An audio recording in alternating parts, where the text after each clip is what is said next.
नवरात्रि के पावन पर्व पर यशवंत विश्वकर्मा बजरंगी के मधुर स्वर में टीसी म्यूजिक पर सुनिए दया राखे रहिबे दाई।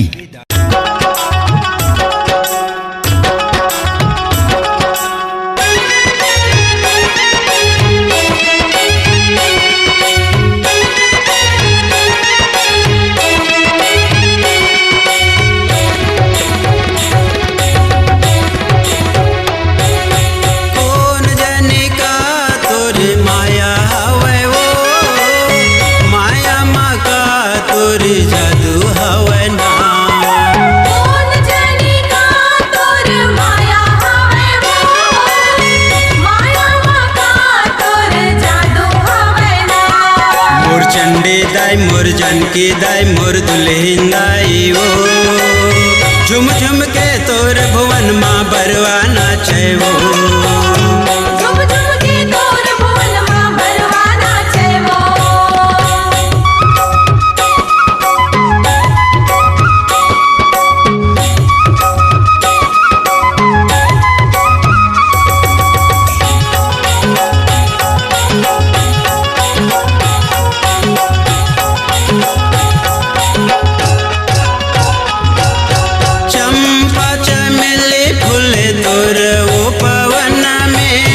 पियर जवारा दिखे तोर भुवन में, पियर जवारा दिखे तोर भुवन में।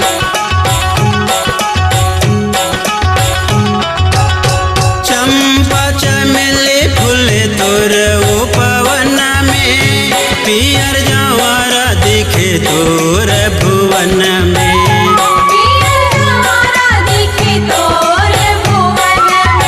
चंडी दाई मोर जानकी दाई मोर दुल्हन दाई वो झुम झुम के तोर भुवन माँ बरवा नाचे वो झुम झुम के तोर भुवन माँ बरवा नाचे वो।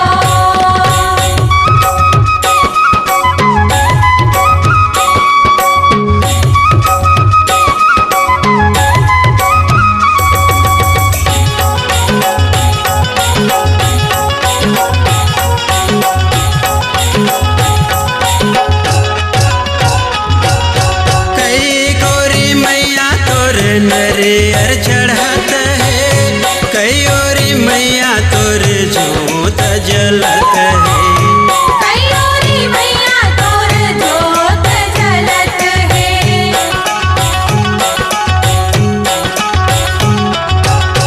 कई गोरी मैया तोर नरियर चढ़त है कई ओरी मैया तोर जोत जलत है।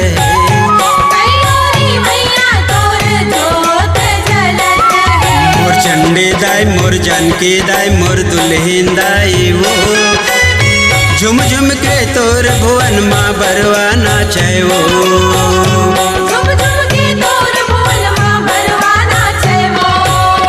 कौन जाने का तोर माया हवे वो माया माँ का तोर जादू हवे ना।